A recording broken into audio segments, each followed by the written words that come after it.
La Asamblea escuchará. The Assembly will hear an address by the Prime Minister of the Islamic Republic of Pakistan, His Excellency Imran Khan. May I request protocol to escort His Excellency? I have great pleasure in welcoming His Excellency Prime Minister of the Islamic Republic of Pakistan, and I invite him to address the General Assembly. Bismillah ar-Rahman ar-Rahim. Iyyaka na'budu wa iyyaka nasta'in. Mr. President, Honorable Secretary General, Excellencies, ladies and gentlemen, I feel honored today to represent my country at this forum of world leaders, where we have a chance to discuss problems that the world is facing. I want to talk about a lot of problems, but just 4 today. And I especially came to this forum despite a difficult time in my country, facing challenges. I would not have come, but because I feel that there are some very urgent problems which the world must address. So first of all, I start with climate change. So many leaders have talked about climate change.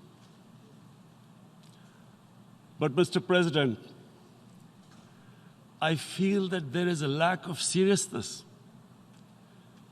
Perhaps world leaders some of the leaders who can do a lot, do not realize the urgency of the situation. We have a lot of ideas, but as someone said, ideas without funding is mere hallucination.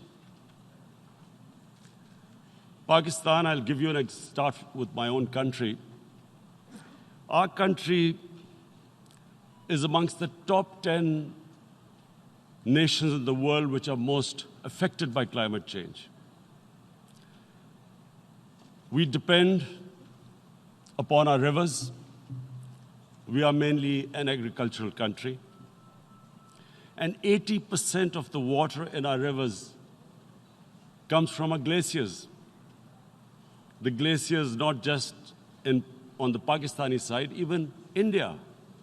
The 80% of the water in Ganges and the Indian rivers also comes from the glaciers, from the Himalayan glaciers, Karakoram, Hindu Kush. And these glaciers are melting at quite a rapid pace. We detected already 5,000 glacial lakes in our mountains. And if this keeps going, if nothing is done, we are scared that humans are facing a huge catastrophe. In my country, when my party came to power in the province of KP, we planted 1 billion trees in 5 years. Now we've set ourselves a target of 10 billion trees in Pakistan. Idea being to counter the effects of global warming. But one country cannot do anything.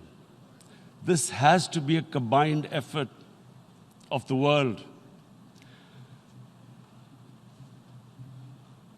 My optimism comes from the fact that humans, the Almighty has endowed humans with great powers. We can do anything, provided our survival instinct is stirred up. And this is really what I hope that the United Nations will take a lead in this. There must be more emphasis. Richer countries must be pushed. Countries that are responsible for greenhouse gas emissions. They must be pushed because our country contributes minuscule amount to greenhouse gases. So I feel that the United Nations must take leadership in this. My second issue for me right now is even more critical. Mr. President, every year, billions of dollars leave the poorer countries and go towards rich countries. Billions of dollars siphoned off by the ruling elites of the developing world. And they find their way into Western bank accounts, offshore accounts, tax havens, expensive properties hidden behind companies bought in Western capitals. Mr. President, this is devastating the developing world. This is causing more poverty, debts. It's impoverishing the developing world. The difference between rich and poor countries is growing because of this. Money laundering, which happens because money leaves the poorer countries into rich countries, is not treated the same as, for instance, money from drugs or terror financing. The seriousness which terror financing and money from drugs, the way it is treated, it's not the same. The way the poor countries are being plundered by their elites. It's not happening. In my country, when I took charge of our government a year back, in the 10 years preceding that, our total debt went up 4 times. The debt we had accumulated in 60 years, just in 10 years, it went up 4 times. As a result, the total revenue we collected in 1 year, half of it went into debt servicing. How are we going to spend money on our human beings, 220 million people, when half the money is going into debt servicing? Because our country was plundered by the elites, the ruling elite. And easily they could get the money out. And when, Mr. President, we located properties in Western capitals bought by this money through corruption and money laundering, located the properties of these corrupt leaders, we find it so difficult to retrieve it. That money, if we retrieved that money, we could spend on our human beings. But it's so difficult.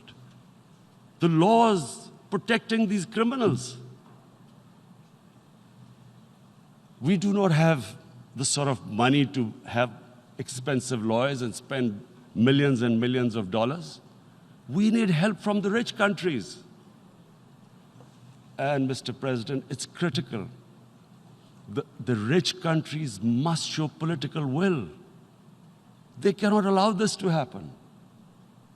How can the poor countries spend money on human development, which the United Nations asks, SDG?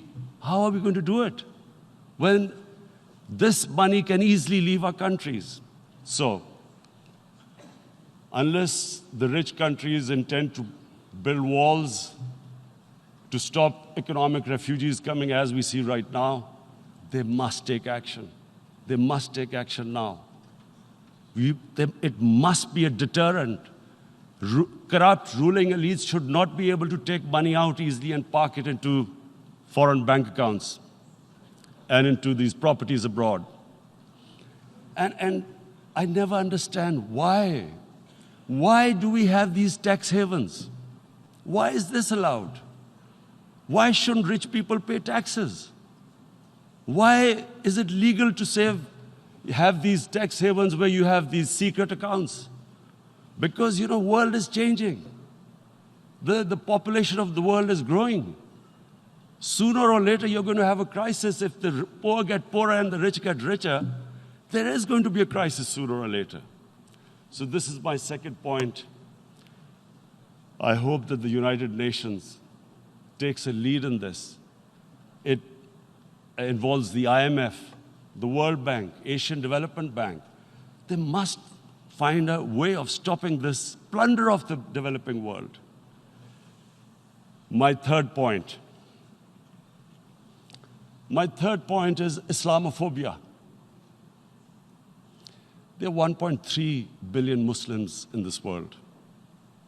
There are millions of Muslims living in other countries, European countries, and the US as minorities. Islamophobia, since 9/11, has grown at a pace where it is alarming. Human communities live together. There should be understanding amongst them. But Islamophobia is creating a division. Muslim women wearing hijab, it's become an issue. It's become an issue in some countries. Hijab is some sort of a weapon.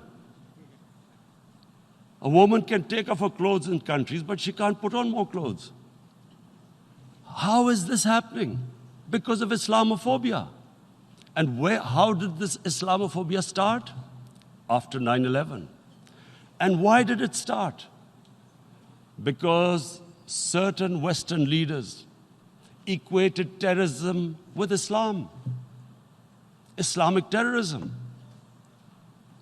Radical Islam. What is radical Islam? There is only one Islam. And that is the Islam we follow of Prophet Muhammad sallallahu alaihi wasallam. There is no other Islam. Radical Islam, Islamic terrorism, what message did they send to people in the West? And why is there Islamophobia? How is a person in New York, in the Midwest, in the US, in European capital, how is he going to distinguish between who is a moderate Muslim and who's a radical Muslim? Because terrorism has nothing to do with any religion. This Islamic terrorism, Islamic radicalism, and sadly used by leaders, this has been the main reason for this Islamophobia. And it has caused pain amongst Muslims. We in Muslim countries watch this Islamophobia traveling abroad, and it's getting worse. And may I just say, Mr. President, that in European countries, it is marginalizing Muslim communities. And we all know that marginalization leads to radicalization. Some of the people who ended up as militants in Syria and other places were from marginalized Muslim communities. And my point here is that we must address this issue. I'm sad to say that we Muslim leaders have not addressed this issue either. After 9/11, when this thing came about war against radical Islam, rather than Muslim leaders trying to explain to the West that there is no such thing as radical Islam, in all human communities, they are radicals. They're liberals and rest are moderate. All human communities, Christians, Jews, everyone has it. But Islam is not radical, neither Judaism, neither Christianity, neither Hinduism. No religion preaches radicalism. The basis of all religion is compassion and justice, which differentiates us from the animal kingdom. But unfortunately, the Muslim leadership was so scared of being called radical Islam that all of them became moderates. In Pakistan, we were in the eye of the storm, and our government coined a phrase called enlightened moderation. No one knows what it meant. But everyone started putting on Western suits that they were moderates, started speaking. Even those who didn't know English would speak English because they were moderates. No one had a clue what it was. Because we, in the Muslim world, did not explain to the West that there is no such thing as radical Islam. One of the reasons why after 9/11, Islam was supposed to be equated with terrorism was suicide attacks. Because the 9/11 bombers did a suicide attack, all sorts of theories came up that the Muslims are involved in suicide attacks because they will get virgin in heavens. Some came up with, what about women, suicide attackers?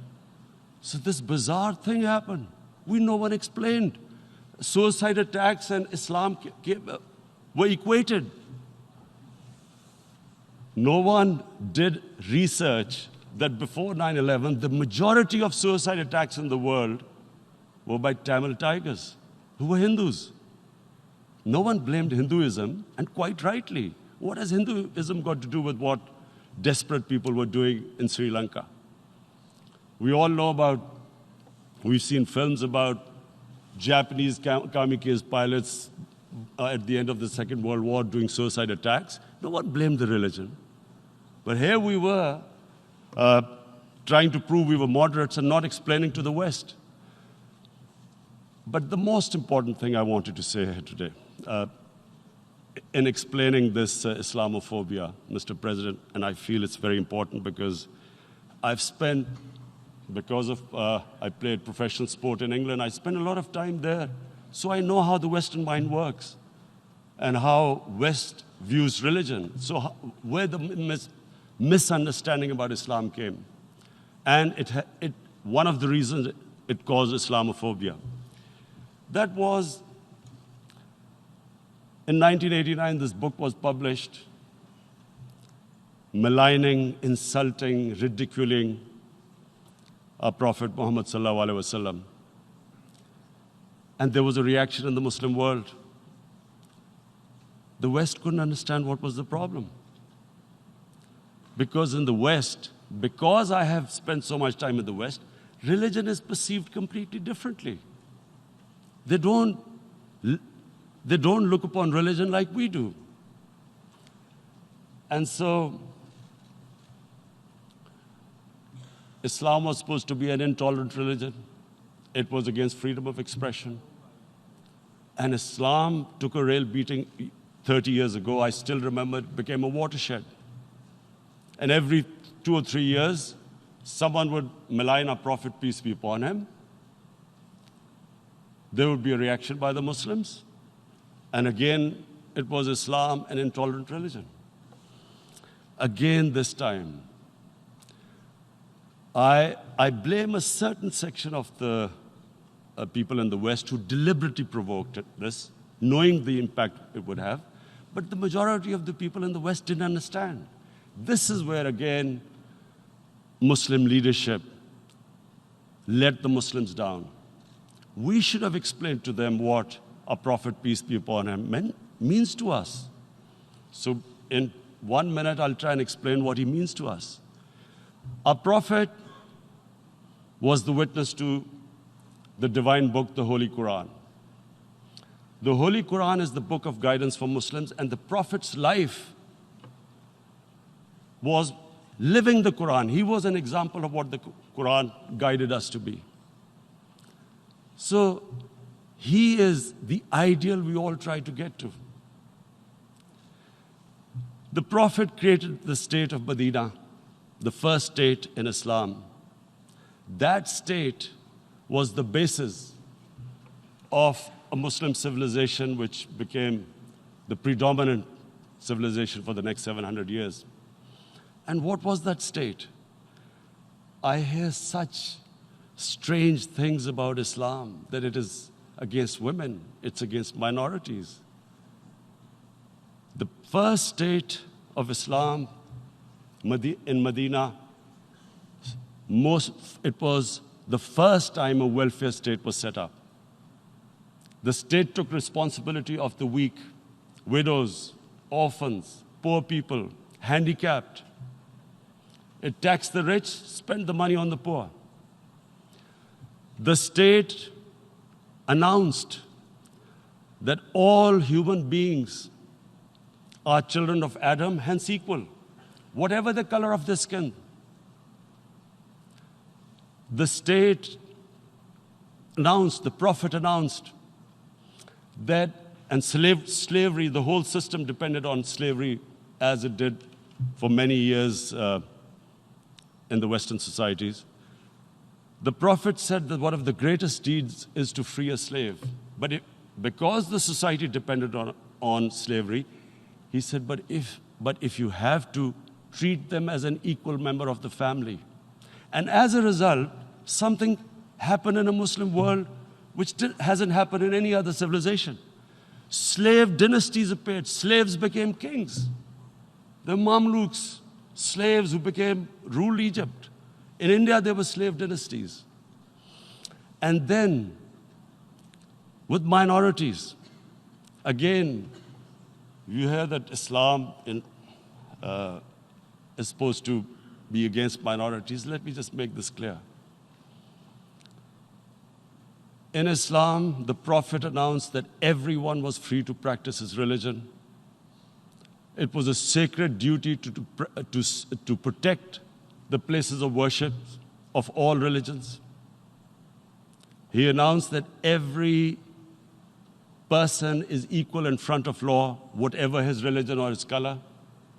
And this incredible case, and I always quote this, that the fourth Khalifa, the head of state of Medina, he lost a court case against a Jewish citizen. So, number one, it showed there was a rule of law, no one was above law. And number two, that a Jewish citizen was an equal citizen. So, Mr. President, when a Muslim society is unjust to its minorities, it is going against the religion of Islam and our Prophet, peace be upon him. So, it is important to understand this. The Prophet lives in our hearts. When he's ridiculed, when he's insulted, it hurts. As we human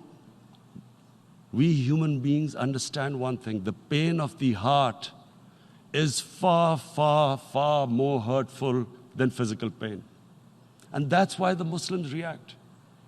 And I always thought that if I ever had the stage, I would try and explain this to the world community, especially to the Western community, because having lived in the Western community, people didn't understand this. When I first went as a teenager to England, there was a comedy film on Jesus Christ. It's unthinkable in Muslim societies.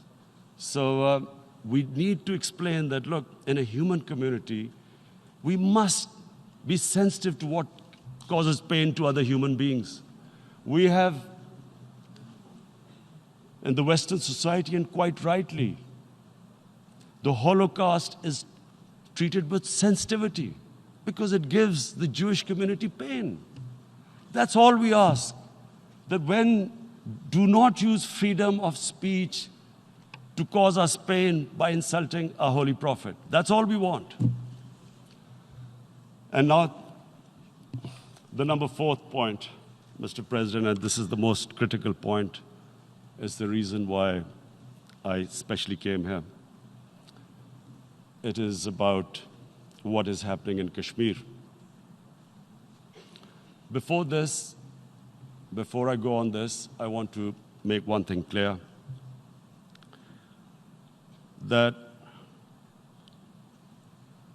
when we came to power, my first priority was that Pakistan would be a country which will try its best to bring peace.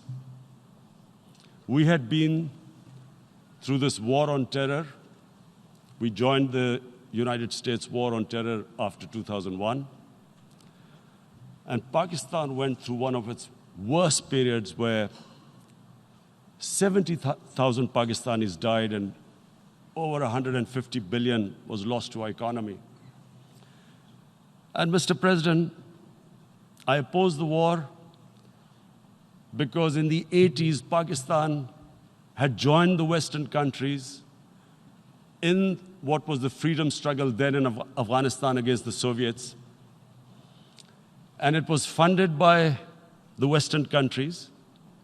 These mujahideen groups, which were treated in guerrilla warfare,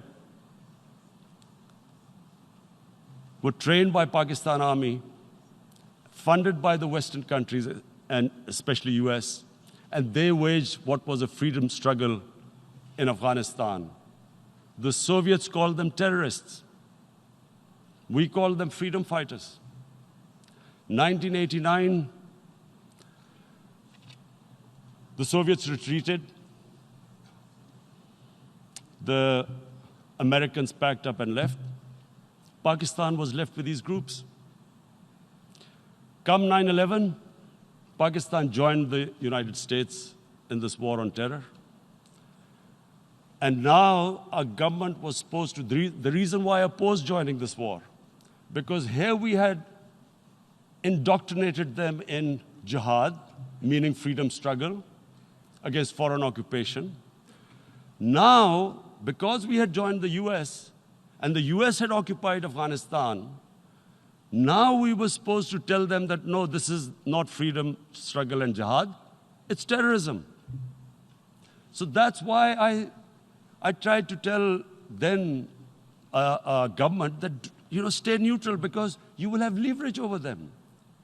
You will be able to control them. But if you join them, you become collaborators and they will attack you, which is what happened. They turned against us. We went through a nightmare. 70,000 people killed in a war we had nothing to do with. No Pakistani was involved in 9/11. Taliban were in Afghanistan. Al-Qaeda was in Afghanistan. What had we to do with it? 70,000 Pakistanis died. So when we came to power, we decided that we would dismantle what was left of these groups. And this decision was taken not just by us, but by all the political parties in Pakistan. Unfortunately, they didn't implement it. So we came to power, we decided to implement it, and we dismantled whatever was left of the groups.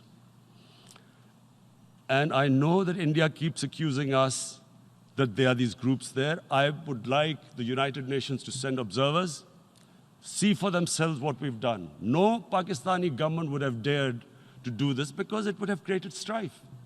But we decided that there would be no militant organizations in Pakistan.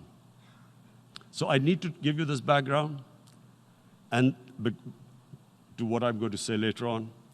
And secondly, we started mending fences. I invited the Afghan president. We developed a relationship with Afghanistan. We had problems with Iran. We mended fences there. And then India. Now let me just give you a little background about my relationship with India. Because of cricket, and cricket being it's a passion in the subcontinent, I had great following in India. I have friends in India, and I loved going to India. So immediately, when my party came to power, the first thing we did was to immediately reach out to India. And I spoke to President Modi, and I said, look, we have similar problems. Climate change, poverty, let's get together. Let's resolve our differences through trade. Let's build a relationship on trust. Prime Minister Modi told me that, there were terrorist attacks from Pakistan. I said, we have problems with you. There are terrorist attacks which we know are instigated by India in Balochistan. We caught a spy, Kulbhushan Yadav, who admitted what the sabotage going on in Karachi and Balochistan. So we said, look, let's leave that behind. Let's move forward. Our main priority should be our people. The highest number of poor people live in the Indian subcontinent. Unfortunately, didn't make any headways. Our foreign ministers were supposed to meet on this in the UNGA last year. India cancelled it. We thought that it's their election coming up. It's a nationalist, ultra-nationalist party. It doesn't want to cozy up to Pakistan. So we thought, okay, we'll wait till the elections. Meanwhile, a 20-year-old Kashmiri boy, whose father said was radicalized by the security forces in Kashmir, blew himself up on an Indian convoy. Immediately, India blamed us. I spoke to the Indian public on television. I said, if you give us any iota of proof, we will immediately take action, because we've clamped down on these groups. Rather than sending us any proofs, they sent their jets in, they bombed us. We retaliated. A jet, 2 of their planes were shot down, 1 pilot bailed out in Pakistan. We immediately returned the pilot, saying that, look, we do not want any escalation. Rather than taking that as a peace gesture, the entire campaign, almost the entire campaign of Mr. Modi in the election was how he had taught Pakistan a lesson that jets had killed 350 terrorists. Complete lie. They had just killed about 10 trees of ours, which was quite painful given that, we are growing all these trees. He then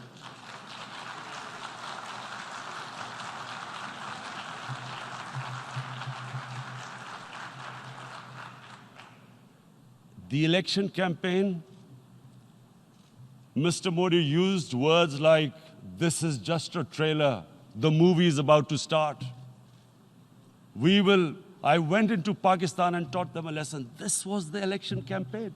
Okay, so we thought, us politicians make all these statements to win elections. So, okay, after elections, we'll get back to our normal relationship.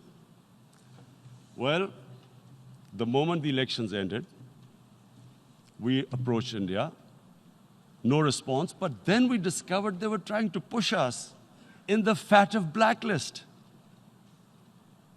to bankrupt us. That's when we realized there was an agenda. And that agenda became obvious on the 5th August when India went against 11 United Nations Security Council resolutions, which say that Kashmir is a disputed territory and the people of Kashmir have the right of self-determination. They went against that.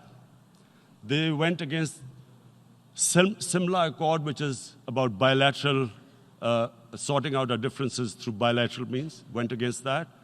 They actually went against the Indian Constitution. Illegally, they revoked Article 370, which gave Kashmir the special status. They got an extra 180,000 troops there. Total number of security forces in Kashmir now are 900,000.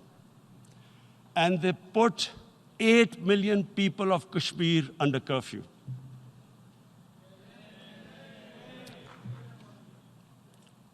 Mr. President,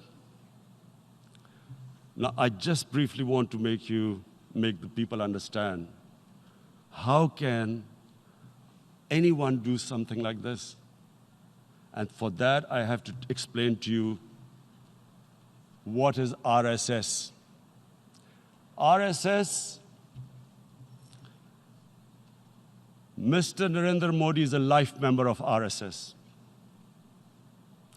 RSS was an organization that was inspired by Adolf Hitler and Mussolini, came about in 1925. They believed in racial purity, racial superiority. They also believed they were an Aryan race like the Nazi believed they were an Aryan race. All that I'm saying can be verified. This is the time of information revolution. You can Google all this, what I'm saying. But it is very important for me to explain this to you so you know what is happening in India. This RSS believed in the ethnic cleansing of Muslims from India. At one point, there was racial superiority of the Hindu race. Secondly, it was hatred for the Muslims and for the Christians, because they believed that this golden age of Hindu civilization was stopped because of Muslim rule centuries back and then the British rule of India. So it was racial superiority and hatred for Muslims and Christians. This is openly stated. You look at the founding fathers of RSS, Golwalkar and Savarkar. Just Google them and you'll find out. And this ideology of hate is what murdered the great Mahatma Gandhi in 1948. It was this ideology of hate that made Narendra Modi in 2002 do a pogrom against Muslims in Gujarat when he was the chief minister. He allowed 3 days for these RSS goons who were inspired by the Hitler brown shirts. They actually wear brown shirts. This RSS, the Congress Home Minister gave a statement that in RSS camps, terrorists are being trained. And these terrorists butchered 2,000 Muslims and 150,000 Muslims were made homeless. Narendra Modi could not travel to the US because of that. And I need to make you understand this background before I explain to you that what sort of a mindset would lay siege to 8 million people with 900,000 troops. Women, children, sick people, locked in as animals. In fact, of what I know of England, if 8 million animals were locked in, the RSPCA would have made a lot of noise about it. These are human beings.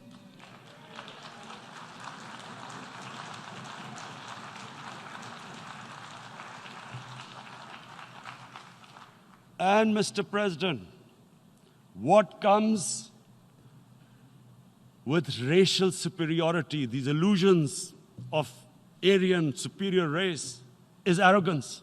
The two go together. And it's arrogance that makes people make mistakes and do stupid things.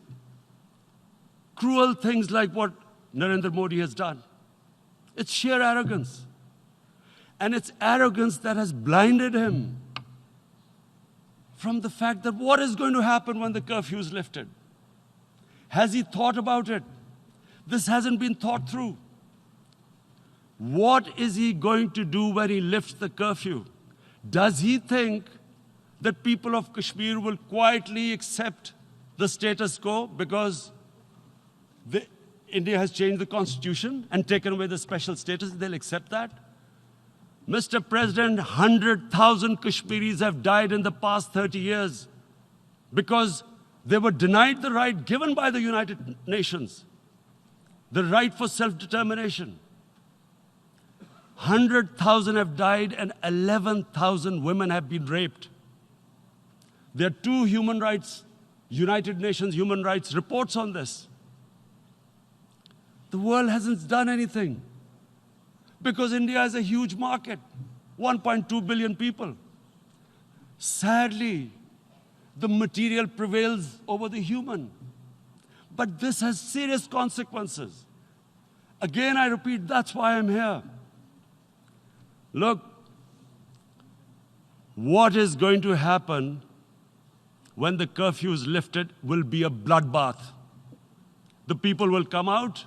There are 900,000 troops there. They haven't come to, as Narendra Modi says, he's done this for prosperity of Kashmir. This is supposed to be for the development. These 900,000 troops, what are they going to do when they come out? There'll be a bloodbath. Has he thought it through what happens then? Mr. President, has anyone thought that what happens when there is a bloodbath? What do you think the impact will have on people of Kashmir? What do you think they will think? The way they have been boxed in their houses, treated like worse than animals, no rights. Thousands of all the political leadership has been arrested, taken out of Kashmir. Even those Kashmiri leaders who were pro-India have been taken out. 13,000 boys have been picked up and taken to God knows which destinations. So what do they think? What will the people of Kashmir do when they lift the curfew? They will be out in the streets. And what will these soldiers do? They will shoot them. They've already used pellet guns, blinded young boys. In the last 6 years, the 5 years, the oppression that has gone on in Kashmir. And so, Kashmiris will be further radicalized. Mr. President, there will be another Pulwama. And guess what? India will blame us. They're already blaming us. They're saying all this is happening because of Pakistan. One of their defense ministers said, there are 500 terrorists lined up on the border to go in. Why would Pakistan send 500 terrorists when there are 900,000 troops? What impact are they going to make? What will they do? And don't we know that the moment there is some terrorist attack, all that will happen is there'll be further cruelty and oppression of the people of Kashmir. We will just give the 900,000 troops to further crush the people of Kashmir. And then we'll give the Indian government an excuse that, look, Pakistan is a terrorist state, and this mantra that has gone on, Islamic terrorism. The moment you use this catchword, Islamic terrorism, the whole world turns away. No one talks about human rights. You can do whatever you want, which is what has happened in Kashmir, because they keep using this word, Islamic terrorism. And this is what they're doing right now. What do we benefit from further increasing the cruelty on the people of Kashmir? And why would we want this? But there is no other narrative left for India.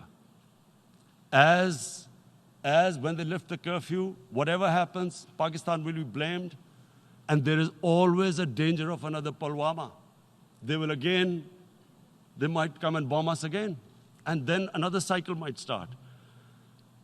And what does Narendra Modi think? That 180 million Muslims of India are thinking right now. Aren't they watching these Kashmiris stuck inside for 55 days they've been stuck in? Aren't they watching? What do you think? Don't you think that the Muslims will be radicalized in India? And I'm talking about 180 million people. And when they get radicalized, there will be some incident in India somewhere down the line. Again, we will be blamed.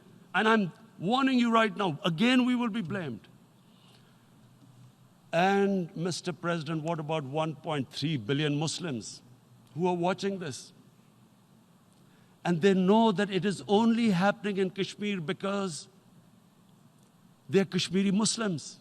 This is not happening to Kashmiri Hindus. They know that this is happening because of their religion. So what do you think they will be thinking? What do you think the Jewish community would think if they were, forget 8,000 Jews stuck like this? What do you think Europeans would think? What do we think? I mean, any human community, if their members are stuck like that, what do you think they will think? Are we a children of a lesser God? Is it not going to cause us pain? And then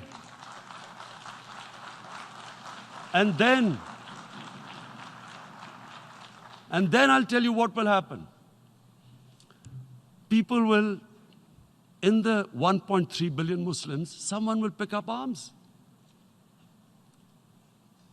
I know we've been brought up with films, Western films. This good, decent guy doesn't get justice.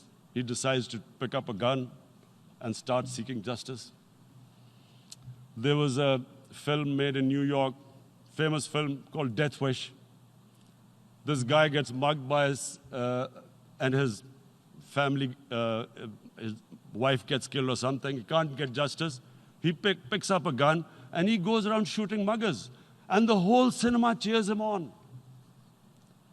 So what do you think the Muslims are thinking right now? If there is a bloodbath, there will be Muslims becoming radicals, not because of Islam, but because of what they will see, that there's no justice when it comes to Muslims. There were Rohingya Muslims, Myanmar, who are, God knows, almost 1 million people out, ethnic cleansing. What was the response of the world community? So what do you think will be the response of 1.3 billion Muslims? I picture myself. I'm in Kashmir. I've been locked up for 55 days. I have heard about, and there are rapes, Indian Army going into homes, soldiers. Would I want to live this humiliation? Would I want to live like that? I would pick up a gun. You're forcing people. You are forcing people into radicalization. When people lose the will to live, what is there to live for? And this is what, if you can do this to human beings, you are actually radicalizing people. And so, Mr. President, I want to repeat here, this is one of the most critical times. There will be a reaction to this. Pakistan will be blamed. 2 nuclear-armed countries will come face to face, like we came in February. And before we head in that direction, the United Nations has a responsibility. This is why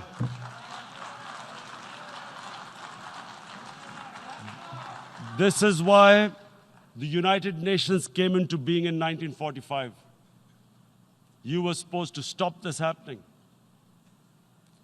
I feel we are back to 1939, Munich. Czechoslovakia has been taken, annexed. What is the world community going to do? Is it going to appease a market of 1.2 billion, or is it going to stand up for justice and humanity?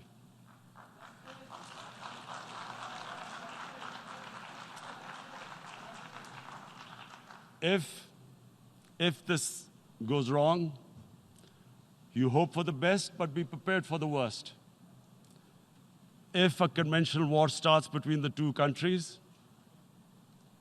Mr. President, if a conventional war starts, and anything could happen, but supposing a country 7 times smaller than its neighbor is faced with the choice, either you surrender or you fight for your freedom till death, what will we do?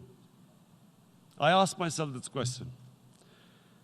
And my belief is, La ilaha illallah, there is no God but one. And we will fight. And when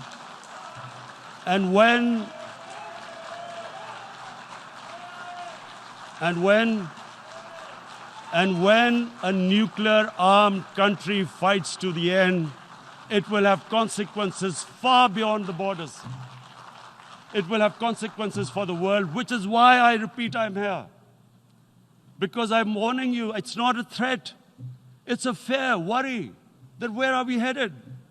And I've come here to tell the UN, you've got to, this is a test for the United Nations. You are the one who guaranteed the people of Kashmir the right of self-determination. They are suffering because of that. And this is the time. This is the time not to appease like in 1939 appeasement took place. This is the time to take action. And number 1 action must be that India must lift this inhuman curfew, which has lasted for 55 days. It must free all political prisoners, and especially those 13,000 boys that have been picked up. Parents don't know where they've disappeared. And then